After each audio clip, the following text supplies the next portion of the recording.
Hi sir. हाय. Lysis आणि लिस्थेसिस मधला फरक तुमच्याकडनं जाणून घ्यायचा आहे आज.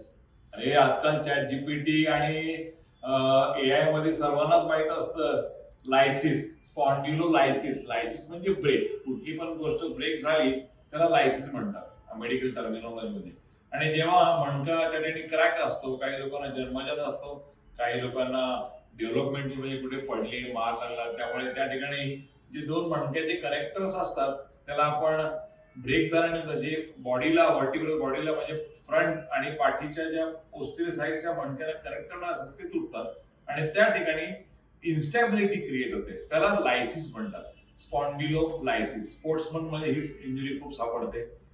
कुस्ती किंवा असे हेवी इम्पॅक्ट वाले स्पोर्ट्स मध्ये खूप कॉमन असते. जेव्हा तो मणका एकमेकाच्या समोर स्लिप व्हायला लागतो त्याला स्पॉन्डिलोलिस्थेसिस म्हणतात.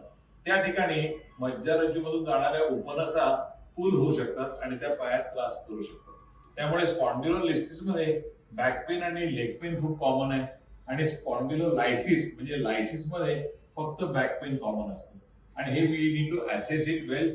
एक्सरे हे खूप महत्वाचं पॅरामीटर आहे आयडेंटिफाय करण्यासाठी आणि क्लिनिकल एक्झामिनेशन.